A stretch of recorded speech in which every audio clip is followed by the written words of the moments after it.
Hey everybody, welcome back to Tim Travels. I'm your host Terry. It's January 30th, 2025, almost the end of the first month. I'm sitting here in Winchester, Virginia. I'm actually waiting for a trailer here at our customer. And I get detention of $50 if I have to wait over 2 hours, and I've been here. Let's go to the video. I've been here an hour and 47 minutes, and there's another truck from my company waiting. When I got here, the place was just jam-packed, which is sort of unusual, that there were so many trucks here, but there were. So yeah, I'll get that. Anyway, I'm here to talk about the 10 things that if you're new to trucking, you are probably going to end up hating. And the interesting thing is that some of the list that I give you today is going to show up on top 10 things you'll like about trucking. And I'll explain why in a minute. But if you're new to the channel, or even if you're not, a lot of times I do some like history up front, or I do something, geology, geography, some cool thing, whatever, anniversaries, which are also history, I guess. But one of the things that I'm always interested in is how ignorant people are about like the law and the Constitution and, just processes that impact lots of Americans. And in particular, the court system. And, I've said in the past how I feel like, police agencies have a lot of corruption, that there's a lot of, unreliable, lazy prosecutors, police, etc. And there'll always be one or two people that are like pushing back on it. But if if they're former law enforcement people, they know I'm not saying something false. And they never really have a great argument, because every single day in America, I see cops and prosecutors, judges getting arrested for stuff that are crimes, right? And these are the people, and the thing is, like, people will say, oh, there's a lot of good people and they're doing a good job. And I'm like, yeah, that's what they get paid for. I mean, let's be candid. Police work is very lucrative, right? Almost every police agency has really great benefits.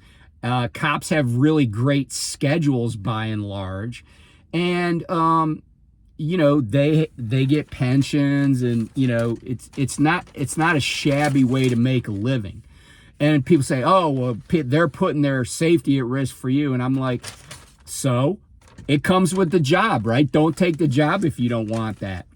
Don't whine to me. I don't walk around going, hey, I was in the military for 20 plus years and you should thank me because I put my life at risk. No, I signed up for that kind of abuse. Okay. If you don't like it, but don't cart it out. If you don't want to do it, don't do it. I don't care. And honestly, like in my life, and I've lived in all over the country, and I have been a victim of crime, but I've never been a victim of crime where the cops made a difference. They didn't prevent the crimes that I was victimized by, and they didn't catch the people that victimized me. And I'm not complaining. I'm just saying that's how it is. And before I was talking about unsolved murders and stuff. But one of the other big things that I hate about how things go in America is cops that perjure themselves, prosecutors who engage in misconduct, and also prosecutors who routinely allow witnesses to testify knowing that these people are either A, unreliable, or B, straight up perjuring themselves. And so this is where I'm going with this. So there's this woman whose name is Yvonne Missy Woods. And here's a photo of her testifying in a trial in Colorado. So Missy Woods has been charged with 100, well, let me tell you who she is first. Missy Woods is a forensic analyst, I would say scientist, but not really, was at the Colorado Bureau of Investigation, but she recently was charged with a 102 felonies. That's like 70 more felonies than Trump was charged with, but 102 felonies. Here's a picture of her mugshot. Okay, so Missy Woods has been charged with 102 felonies, and they've identified at least, wait for this, 1,003 cases where they know that her work was shoddy, didn't actually happen, or that she fudged the results and lied about it. And that's just what they know about. But she worked at the Colorado Bureau of Investigation for like 30 years, almost 30 years. And apparently, according to a piece I read from a news outlet in Denver, there had been questions about her work for over 10 years, and she was still allowed to continue this work and testify. And this is stuff that puts people in prison. And, I've said this before, one of the reasons, I think the biggest reason that O.J. Simpson was exonerated in the double murder of Nicole Brown Simpson and Ron Goldman was that Barry Scheck, not Johnny Cochran, but Barry Scheck destroyed the state's case on forensic evidence, right? That's what, and by the way, Barry Scheck is the attorney who runs the Innocence Project.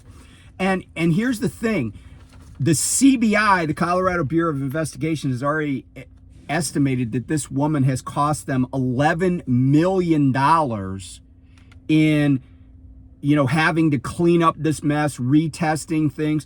But the state public defender's office wants at least $2 million more in funding to handle post-conviction appeals.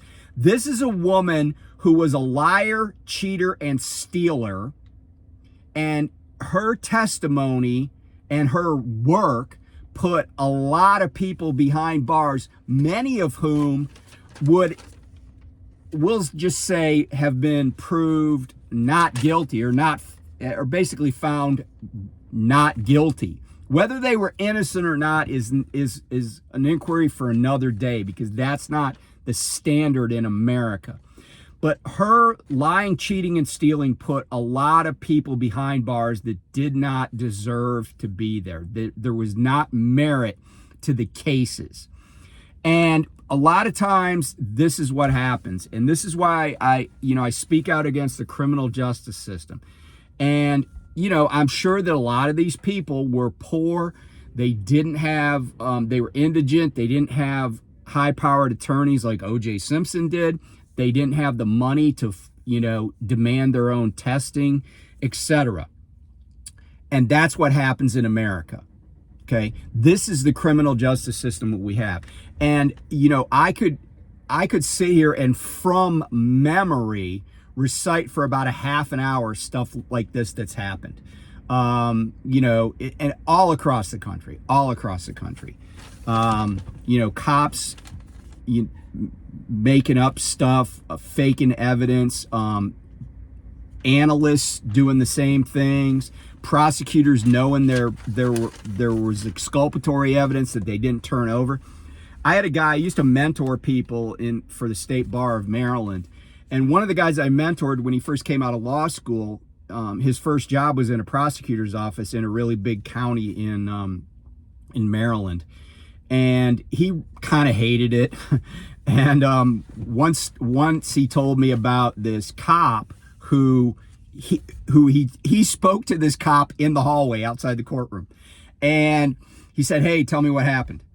And the cop tells him what happens. It was a drug arrest, and so he's like, "Okay," and he feels like he can make his case with what the cop said.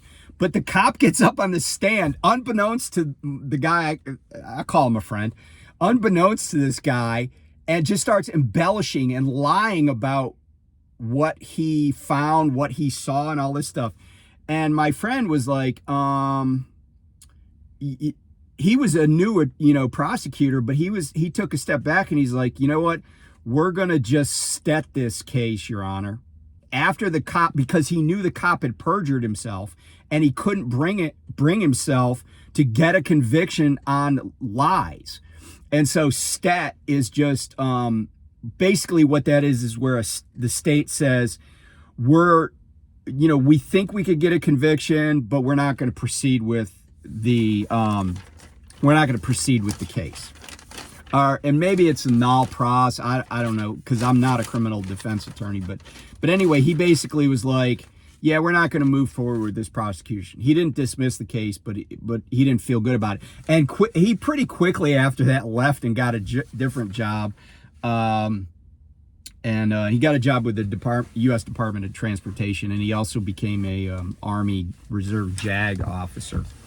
But anyway, enough about that. I mean, it's just, don't believe what you hear. When a cop says something or a prosecutor says something, don't believe it. I mean, there's a reason why they get convictions so much of the time at such a high percentage, and a lot of it's has nothing to do with merit or validity of the evidence. Okay, so let's go to the top 10 things, and like David Letterman, we'll start at 10 and work our way up to number 1.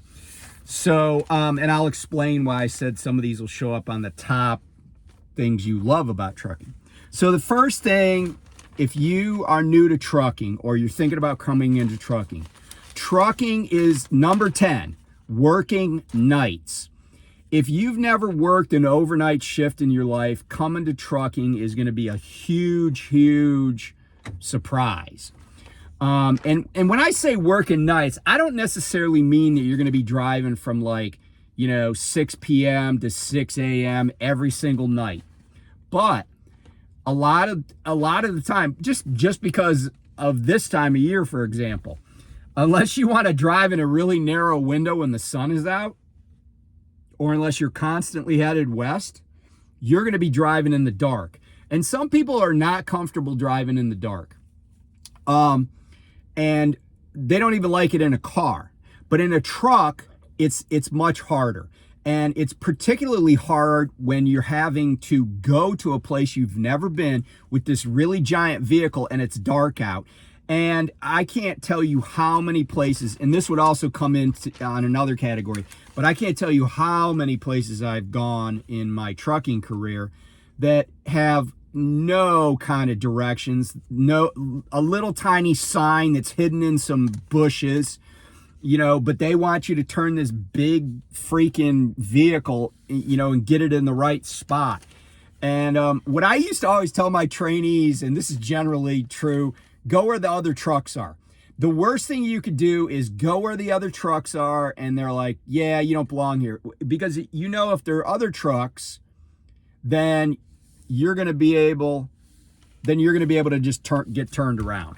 So working nights. Number 9, which is related, is irregular schedules. Some people might be like, oh, I could work nights. I worked the graveyard shift for years. Well, the other part of working nights, though, is an irregular schedule where you don't get to work nights every single day because the schedule doesn't work out that way. So if you look at the hours that you're awake over a week or 2 weeks or a month, it's going to be really varied. Part of it's going to be driven by your hours of service clock, which I didn't even list on here because it is what it is, right? Like it's neither good nor bad. It's just there, right? But irregular hours, getting up, one day you'll get up at 2 a.m., but the next day you might not get up until 9 a.m. And for some people, that irregular schedule is what really jacks them up. Because if they could just work 8 at night till 8 in the morning, they would get into a rhythm of that. But that doesn't usually happen in trucking. So number 8, shippers and receivers. How I mentioned, they don't put signs out so you can tell where to go. That's just one of the things that's going to irk you about shippers and receivers. Shippers and receivers do not give a crap. By and large, they do not give a crap about truckers. And a lot of them treat truckers like, you know, I would say second-class citizens, but I feel like even second-class citizens would get a bathroom that's outside. You know, it's like you will go places, and I've said this before, but COVID was really, like, to me, this inflection point where shippers and receivers basically were like, hey, we got an excuse to treat truckers even crappier than we ever did. So not only were you treated like crap, but you got treated like crap, and they wouldn't even let you in the building, you know? So, you know, shippers and receivers, they're going to waste so much of your time. And I'm not even talking about like what I'm doing here waiting for a trailer. That's not that big of a deal because I'm getting paid for it. A lot of drivers will not get detention. They won't get, you know, anything like that. They'll say your load's going to be ready between 1800 and midnight. You show up at 11:45 and they're like, yeah, we're not going to be ready for another 6 hours. Like, and you know how I said that irregular schedule? Well, you're on the clock, but now there's going to be some huge delay. All that trip planning goes out the window. It happens all the time, and the vast majority of the time, it's shippers and receivers that do it to you. Number 7, weigh stations. Now, here's why I put weigh stations on here. In a lot of states, they have the weigh stations open 24/7, like here in Virginia. And if I had to bet on it, I would say that when I leave here with an empty trailer, I'm still going to have to cross the big scale here in Virginia. You'll see flatbeds in there with nothing on but then you'll see loaded trucks because they get so big of a line because they don't segregate them. They're like, everybody scales unless you get a backup in the scale line and we'll have you we'll have you on bypass. But that's the crazy thing, right?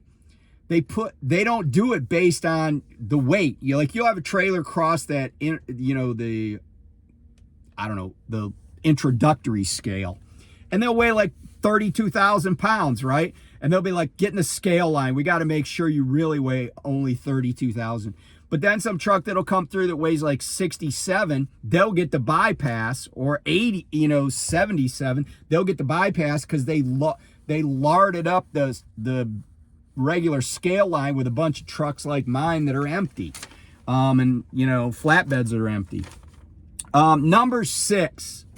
And by the way, the other thing on the weigh stations is there'll be states like Wyoming where everybody's got to bring their paperwork in. Like, it's like, I hated that. I hate that in Wyoming. It's like, you know what?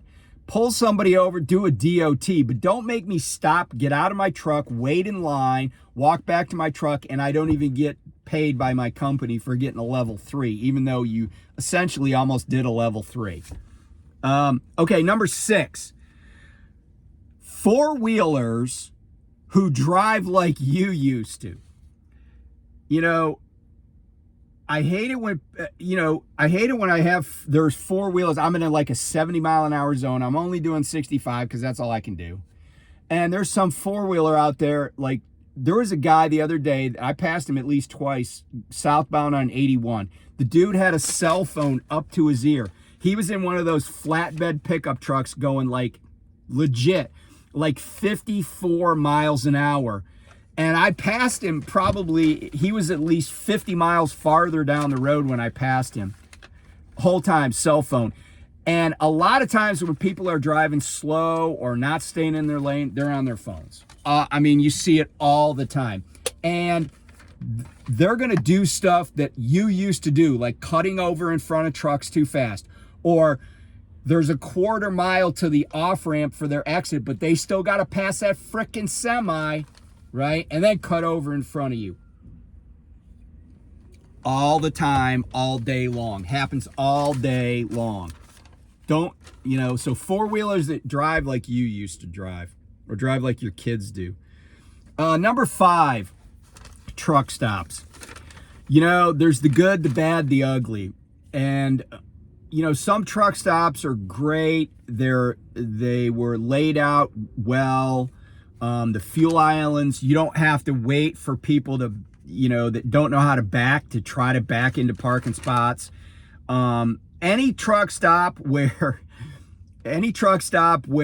there's, to get to the fuel or to get to the scale, you got to go past places where people are going to be backing in to park.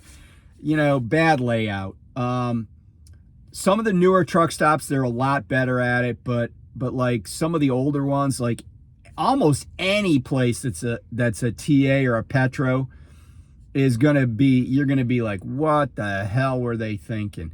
And you know, of course, there's gonna be places that don't have much parking. There are gonna be places you go, and parking is a huge thing. That's maybe it's not even on my list, believe it or not, because it's so ubiquitous, it's so noteworthy that everybody would say that's a thing to hate. And you're gonna have to develop parking strategies. But truck stops, they will irk you when you go there and you're like, I want to take a shower, and you walk up to the building and there's a sign that says no showers. Or you go there and there's nothing on their website, nothing on their app, and it says, oh yeah, we're being remodeled, there's no hot water and there's no inside bathrooms, you got to go in this trailer to go to the bathroom. I mean, it's continuous. Although, you know, I will say, I saw an article the other day that Love's is building like 50 more truck stops and they're refurbishing a bunch, so that's cool. The more the merrier. I mean, there's no such thing as too many truck stops. Number four, lumpers. Lumpers are people that unload trucks, and they usually don't work for the company that you're delivering to. And sometimes you'll even get lumpers with shippers. But the reason that you're going to learn to hate them is because they never get stuff done quickly. And they also lie about the condition of things. Like, I had some lumpers one time, this is down in Alabama, and they're like, hey, there's some product on your truck that was damaged, can you sign this? But I'm like, no, I ain't signing that. I said, if it was damaged, you didn't show it to me, it wasn't damaged. I'm not doing a claim for something that you said was damaged when you didn't show it to me. They're like, oh, okay. And I told this story recently about the lumpers who wanted me to sign for product. Well, actually, they weren't lumpers at that company. They were just loading the truck. But they wanted me to sign for product that they didn't let me count. No. Here's the thing, here's the secret to lumpers, okay? Once your truck is in the door with those doors open, you now control the narrative. Yeah, they're going to take forever. And when they got to inventory it, they're going to take forever and a day. But once you're in that door, and then they're going to want to get paid, take your sweet ass time. If you need another hour to get to your 10 or another hour to get to a split break, take your sweet ass time getting them paid. Why? Because they took their sweet ass time getting you unloaded and getting that stuff inventoried. And a lot of times, like, I had a load of meat, a beef, that I took to a place, and I can't remember where it was. It was on the East Coast. And man, wouldn't you know it, we were short like on that load. It was a preloaded trailer, so I didn't care one way or another. But we were short like 4 or 5 cases. And guess what it was? It wasn't like stew beef or, you know, something that, oh my gosh. It wasn't something that was like, you know, some pot roast, right? It was like T-bone steaks that we were short. You know, I did the claim, but again, I'm pretty sure they stole them. I mean, what are the odds, right? But I don't know. Anyway, number three, driver managers, fleet managers, mechanics. These are people at companies that are supposed to be helping you, and a lot of times they just aren't, right? I've had driver managers literally abandon me and not put a load on me. I think I've told the story about when I was at J&R Schugel. I was out in Billings, Montana, I didn't get a load after I made a delivery. And so I was like, all right, well, there's a time difference. My guy's on the East Coast. I'll just call in the morning. This dude, the reason I didn't get a load is because he went on vacation and didn't even have the decency to tell me, hey, somebody else is going to be handling my drivers. You know, he, like, if I hadn't called, I would have just sat there a whole nother, I'm sure at least a couple of days. Cause, and yeah, it was horrible. And I've had great driver managers, you know, but I've had a lot of bad ones too. So mechanics, same thing. Like when I was at night, I needed an airline fixed. They took like 5 hours, and I was actually, my airline blew as I was pulling out of a terminal, right? They took like 5 hours, ran me through like this whole truck inspection thing. And, you know, and fortunately, the supervisor of East Coast Maintenance got involved, but it was ridiculous. And this is one of those categories where it's going to show up on both lists. Okay, number 2, any truck on the road that is an Amazon trailer, any truck that says Super Ego on the side of it, any truck that says FedEx Freight on the side of it, these are all things you're going to learn to hate. And there's other trucking companies that I would put in that category. And I'm sure, like, I worked at Prime. I was talking to somebody about how slow I used to drive at Prime, and I'm sure that there are people that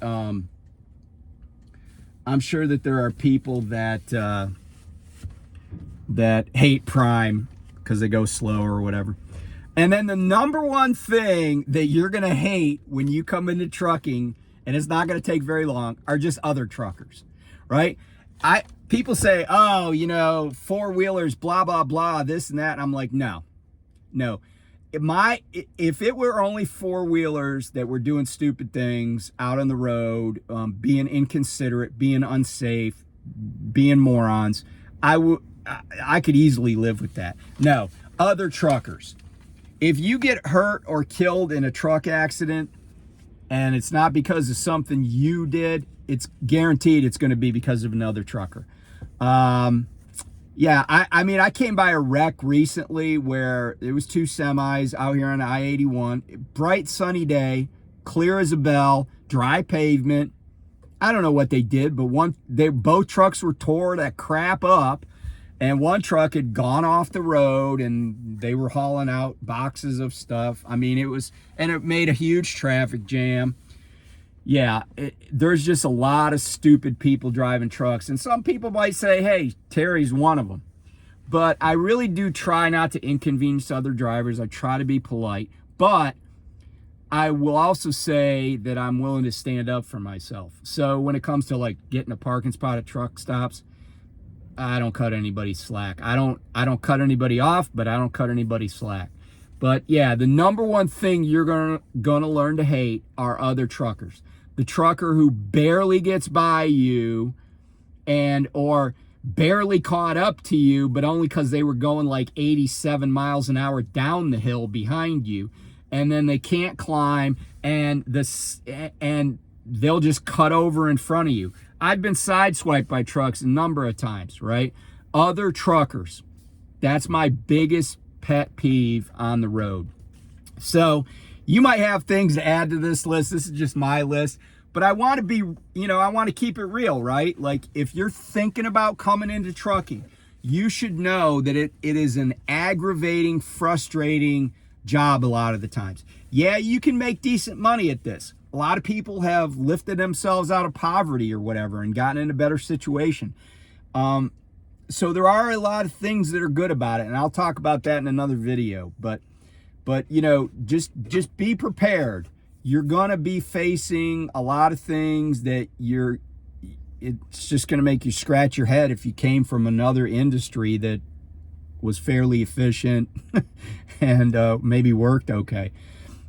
You're gonna see what I mean when you get out here. But anyway, be safe, and I'll talk to you soon. Bye.